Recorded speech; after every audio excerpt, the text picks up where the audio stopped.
What up, Fight World? It's your boy Ego, and I'm back with some more boxing. So, according to, AB, always ballin', athletic bastard, he will be returning to the ring this year, October 3rd, following his loss at a catchweight to Showtime Shawn Porter. So, I want to spend some time talking about that and put some statements, some ego thoughts out there.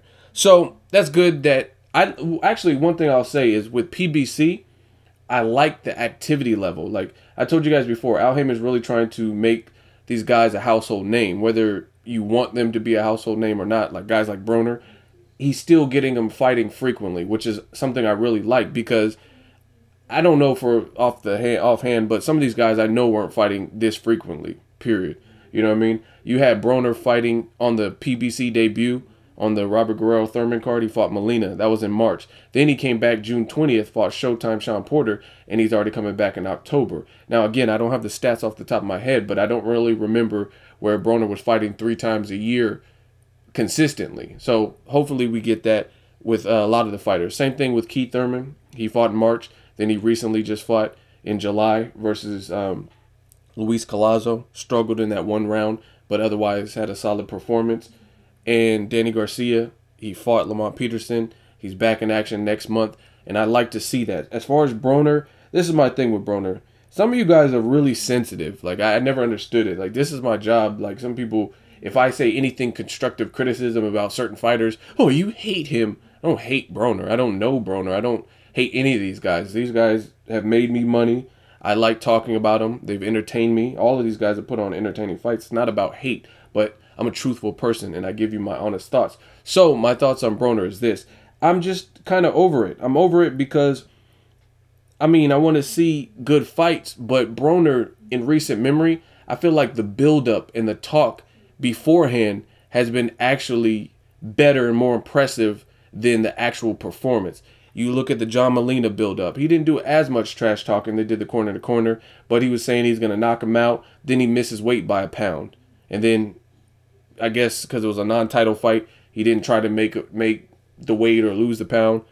Okay, that's understandable. You don't want to kill your body, but still, why'd you come in overweight? Because you gained too much weight in your off season. Then you look at Shawn Porter.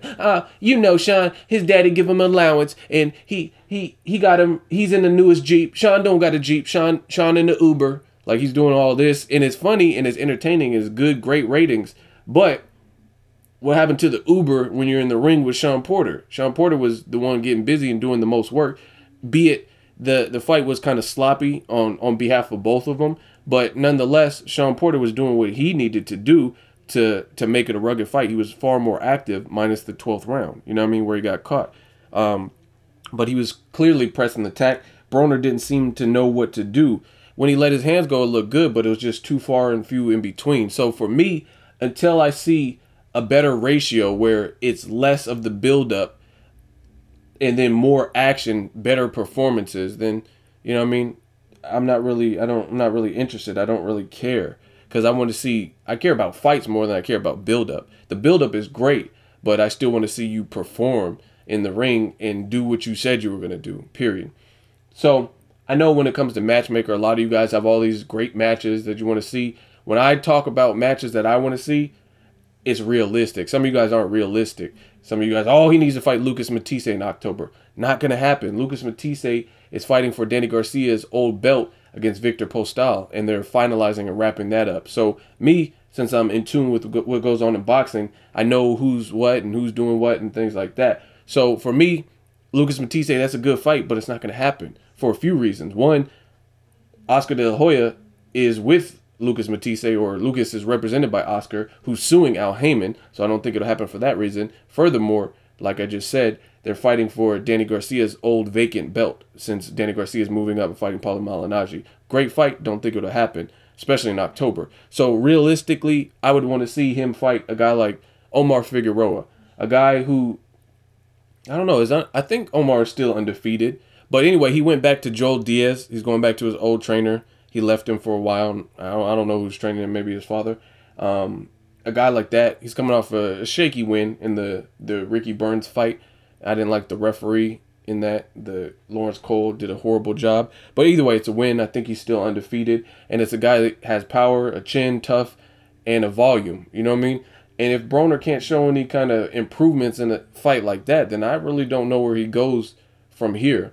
But I think that's a good action fight, a good fight that can sell without guaranteeing Broner another loss. You know what I mean? I think that's a winnable loss. And what I mean by that is Broner doesn't want to fight a Keith Thurman or a Kell Brook or even a Timothy Bradley next, because those guys have all been acclimated to welterweight, and I don't think that's his division. You know what I mean? He just, every time he steps up to welterweight or partially to welterweight, as in the catchweight in his last fight, he just doesn't look his best. So I think he needs to fight somebody at 140. Figueroa is new to 140. Figueroa is an action fighter who's going to stay busy, and we'll see if Broner can make any adjustments. Plus, Figueroa is with Heyman, and so is Broner. So I think that's a realistic fight. It's a winnable fight for both, and I just got to see some improvements. And for me, for Broner, I want to see less talk, or if you're going to do the talk, show up in the ring and live up to what you said and all the build-up. You know what I mean? So if you want to be like Big Bro, really be like Big Bro. Mayweather talked a lot of shit about Ricky Hatton. He was in the UK flipping the crowd off and all kinds of stuff. He talked a lot of shit about Sugar Shane Mosley, but you've seen what happened in those fights. Yes, he got rocked in one round, but then he went on to dominate and frustrate, and Shane Mosley couldn't do nothing with him, and he stopped Ricky Hatton when Hatton was undefeated. So again, if Broner's going to do the trash talking, you got to live up to the hype. That's my personal stance for where I'm at with Broner. It's not, oh, I hate him like some of you guys say. I don't hate him, but I think he needs to get his priorities together. And he said it best before. He said, I'm an entertainer. And that's what it sounds like you're trying to do. You're not trying to be a fighter. You're trying to be an entertainer and stand-up comedian and stuff. So get your priorities. That's what I want to see from Adrien Broner. He says he's coming back in October. Drop me a comment. Let me know what you think. Make sure you like my video. As always, hate, comment, and subscribe. Till next video, it's Ego signing off.